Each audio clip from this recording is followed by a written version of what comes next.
အားလုံးပဲမင်္ဂလာပါရှင်။ယနေ့ကျမပြောပြချင်တဲ့အကြောင်းလေးကတော့ရန်ကုန်မြို့မှာတည်ထားကိုယ်ွယ်ထားတဲ့ရွှေတကုံစီရီတော်မြတ်ကြီးကိုဘာကြောင့်မလို့လေးစုတပ်ပုံရွှေတကုံလို့ခေါ်တွင်ရသည်နည်းဆိုတဲ့ဟာလေးကိုတသားမိမိတို့သိရအောင်ပြောပြချင်ပါတယ်ရှင်။ပွင့်တော်မူပြီးကုန်ကြတော့မြတ်ဗုဒ္ဓလေးစုတို့ဤဓာတုစေတီပရိဘောဂစီတို့ကိုဌာပနာထားတည်ထားကိုယ်ွယ်ထားသောကြောင့်မို့လို့လေးစုတပ်ပုံရွှေတကုံဟုခေါ်တွင်ရခြင်းဖြစ်ပါတယ်အတူကောက်မှတ်သားရလွယ်အောင်တန်ဂုံပမဟုမှတ်သားနိုင်ပါတယ်ကကုတံမြတ်စွာဘုရားဤတောင်မွေးတော်ကောဏဂုံမြတ်စွာဘုရားဤရေစစ်တော်ကတ္တဖမြတ်စွာဘုရားဤရေတနုတ်သင်္ကန်းတော်ဂေါရမမြတ်စွာဘုရားဤ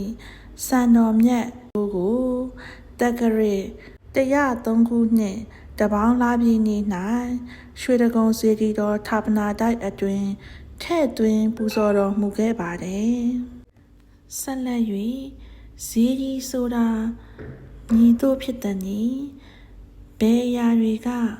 ဇီရီထိုက်သည်နီဆိုတာပါသားတို့သမီးတို့ကိုစံမမီကဆက်လက်ရှင်းပြသွားပါမယ်နော်ဇေဒီကိုအမျိုးအစားအားဖြင့်5မျိုးခွဲခြားပြီး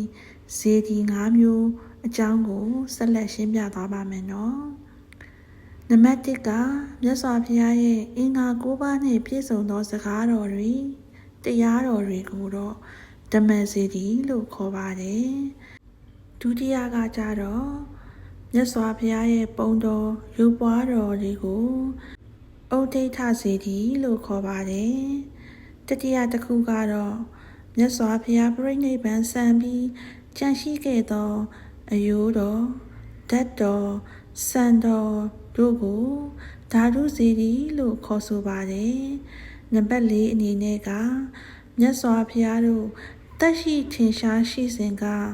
သုံးဆောင်ခဲ့သောအသုံးဆောင်ပစ္စည်းများကိုပရိဘောဂစေတီလို့ခေါ်ပါတယ်၅ခုမြောက်အနေနဲ့ကမြတ်စွာဘုရား၏ခြေတော်ရာကိုပါဒစေတီလို့ခေါ်ပါတယ်ဤသို့ဖြင့်ဇေတီထိုက်သောဇေတီအမျိုးအစား5မျိုးရှိပါတယ်ကလေးတို့ရေနောက်ထပ်ဗီဒီယိုများမှာကမ္ဘာအံ့ဖွယ်ထဲမှာပါရှိသောမိမိတို့ရဲ့တန်ဖိုးထားရတဲ့ရွှေတကုံစေတီမြတ်ကြီးရဲ့သမိုင်းအကြောင်းကိုလည်းနောက်ထပ်ဗီဒီယိုတွေမှာသေချာဖတ်ပြသွားပါမယ်ရှင်အားလုံးပဲကိုယ်စိတ်နှလုံးအေးချမ်းကြပါစေ